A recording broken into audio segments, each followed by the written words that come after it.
As promised, this gramophone horn half is made on the last. What's the last? I'll explain. Bootmakers or cobblers used to last, a shoe last, the shape of a shoe, to make the old style boots and shoes. So this is two different ones. Well, actually no, it's two the same, but you can see that one is larger than the other. Okay, so they're all different sizes for different shoes. They usually would go into a spike in a bench, which is probably what's broken off here, and broken off that one.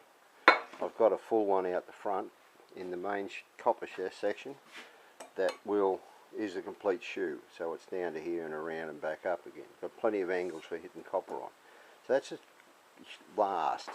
This is my last to make that horn. Okay, so it's a piece of 4-inch wide, 3/8 of an inch thick steel.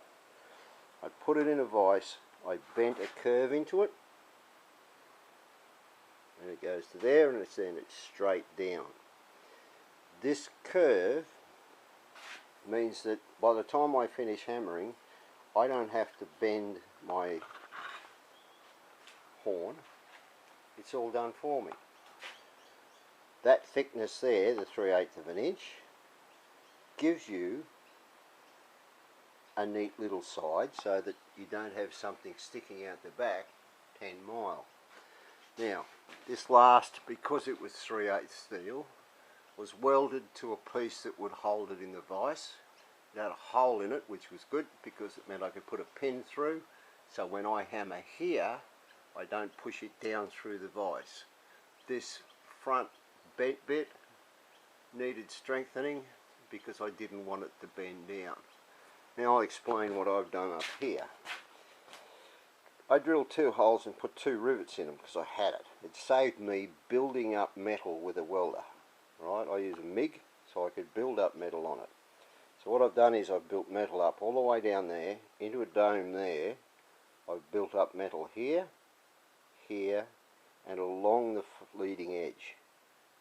Okay, and what I've done is I've used a grinder and I've cleaned in there and deepened it. As you can see there, it's shallower than just behind it. And then I've ground up there,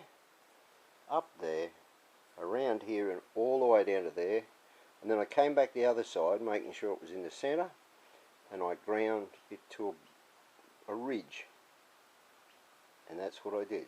Now, when I'd finished that, I took a piece of paper, laid it over, rub your hand on the floor, and then when you rub your fingers down the edge of it, you'll leave a mark on the paper. Now what that gives you is a pattern. So, I've cut out the pattern.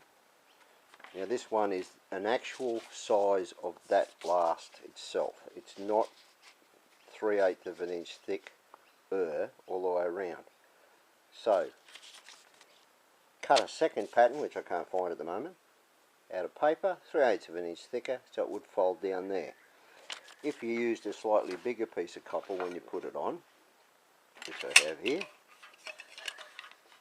you get a ragged edge and you get a lot of wiggly bits or ripples.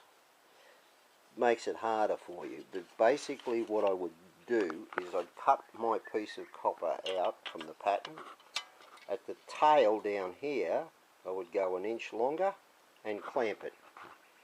That held the copper in place while I hammered it.